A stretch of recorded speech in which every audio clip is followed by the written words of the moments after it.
আসসালামু আলাইকুম। আমন্ত্রণ জানাচ্ছি আজকের পত্রিকার গুরুত্বপূর্ণ সংবাদ শিরোনামের শুরুতে আমার দেশ। বাংলাদেশের প্রভাব বিস্তারে যুক্তরাষ্ট্র চীন মুখোমুখি।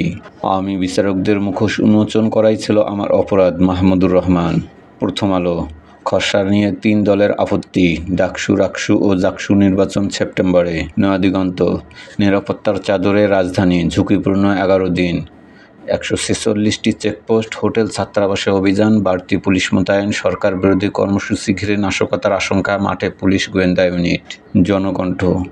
ডাকসু নির্বাচন ৯ সেপ্টেম্বর, স্বাগত জানালো শিক্ষার্থীরা, মিশ্র প্রতিক্রিয়া ছাত্র সংগঠনগুলোর। গভীর সংস্কার না করলে স্বৈরাচার ফিরে আসবে।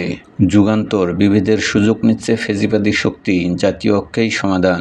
রাজনৈতিক ও বিশ্লেষকদের অভিমত, সংকট নিরসনে পেশাজীবী সংগঠনকে সম্পৃক্ত করে সর্বদলীয় বৈঠক ডাকতে প্রধান উপদেষ্টার প্রতি আহ্বান। ইনকিলাব। আওয়ামী লীগ আসছে, নির্বাচন পেছাতে জুজুর ভয়।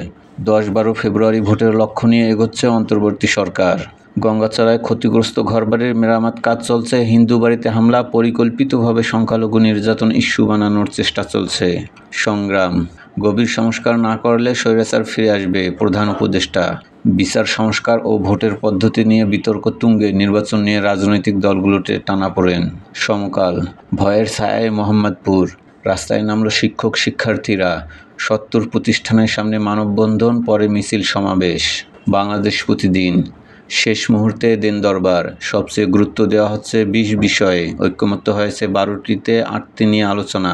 কমিশনের প্রচেষ্টা নিয়ে প্রশ্ন রাজনৈতিক দলগুলোর। নির্বাচনী আচরণবিধিতে আসছে নতুন প্রস্তাব।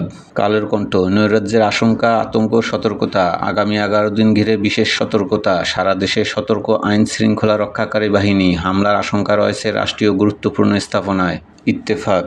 গভীর সংস্কার না হলে স্বৈরাচার ফিরবে, জাতিসংঘের ঢাকা কার্যালয়ে আয়োজিত অনুষ্ঠানে প্রধান উপদেষ্টা।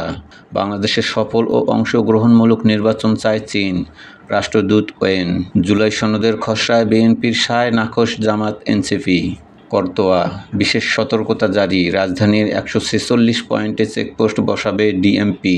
জুলাই শুধু স্বৈরাচার মুক্তির নয়, পুনর্জাগরণেরও মাস, প্রধান উপদেষ্টা। তিস্তা প্রকল্পের জন্য প্রস্তুত চীন, সিদ্ধান্ত বাংলাদেশ সরকারের।